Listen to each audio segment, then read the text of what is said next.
प्रणाम। आज हम छठे मंडल के 2 सूक्त और 7वें मंडल की शुरुआत करेंगे। सूक्त 65 से लेकर 67 पुषण, जिसका अर्थ है कि यात्रा के रक्षक और मार्गदर्शक देव। इससे हमें सीख मिलती है कि यात्रा हो या जीवन का मार्ग, मार्गदर्शन और सुरक्षा जरूरी है और अज्ञान से ज्ञान की ओर बढ़ने के लिए गुरु का महत्व भी बहुत जरूरी है। सूक्त 67 से लेकर 75 विविध स्तुतियाँ, जिसका अर्थ है वायु, आदित्य, बृहस्पति और आदि देवताओं की प्रार्थना।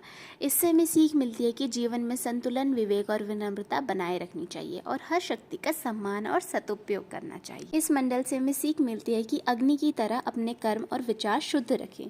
दूसरा, इंद्र की तरह किसी भी बाधा को शक्ति और धैर्य से हराएं।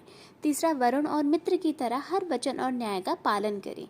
चौथा, अश्विनी कुमार की तरह दूसरों के कल्याण के लिए तत्पर रहें।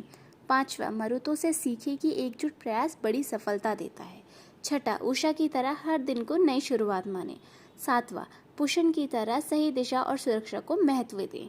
और हमारा छठा मंडल समाप्त हुआ। अब हम 7वें मंडल की शुरुआत करेंगे। ऋग्वेद का सप्तम मंडल मुख्य रूप से ऋषि वशिष्ठ की रचना है। इसमें 104 सूक्त हैं और यह मंडल विशेष रूप से सरस्वती नदी, सिंधु नदी, वरुण, इंद्र, अग्नि, विश्वदेव, पुष्ण, अश्विनी कुमार और रात्रि की स्तुतियों के लिए प्रसिद्ध है। इसमें ऐतिहासिक घटनाओं का भी उल्लेख है, जैसे 10 राजाओं का युद्ध, दशराज युद्ध, जो ऋग्वेद का एक महत्वपूर्ण प्रसंग है। सूक्त 1 से 11 अग्नि स्तुति। अर्थ, अग्नि को यज्ञ का केंद्र, देवों और मनुष्य के बीच का संदेशवाहक तथा कल्याणकारी शक्ति बताया गया है। इससे हमें सीख मिलती है कि यज्ञ का प्रतीक कर्म है। पवित्र कर्म ही जीवन से ऊंचा उठता है और सकारात्मक ऊर्जा का संचार जीवन में जरूरी है। सूक्त 12 से 26 इंद्र स्तुति।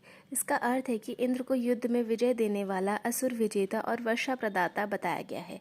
इसका विशेष अर्थ है कि दशरथ युद्ध का वर्णन, जिसमें इंद्र वशिष्ठ के साथ खड़े होकर राजा सुदास को विजय दिलाते हैं। इससे हमें सीख मिलती है कि संकटों में सही पक्ष का साथ दें और एकता और रणनीति से बड़ी लड़ाइयाँ जीती जा सकती हैं। सूक्त 27 से 36 वरुण स्तुति। वरुण को सत्य, रीति, प्राकृतिक नियम और न्याय का देव बताया गया है। इससे हमें सीख मिलती है कि नियम और सत्य का पालन ही स्थायी सफलता देता है और हर कार्य में न्याय भाव रखें। सूक्त 37 से 45 सरस्वती और नदियों की स्तुति। अर्थ, सरस्वती को ज्ञान, वाणी, प्रेरणा और सामर्थ्य की देवी के रूप में सिंधु और अन्य नदियों की स्तुति जीवनदायिनी रूप में है। इससे हमें सीख मिलती है कि ज्ञान और शिक्षा जीवन का प्रवाह है और प्रकृति का आदर और संरक्षण अनिवार्य है। सूक्त 46 से 55 मरुत और विश्वदेव। इसका अर्थ है कि सामूहिक शक्ति, परस्पर सहयोग और ऊर्जा के प्रतीक है। इससे हमें सीख मिलती है कि एकजुट प्रयास सबसे बड़ी ताकत है और समाज में मिलजुल कर रहना ही स्थिरता का आदर है।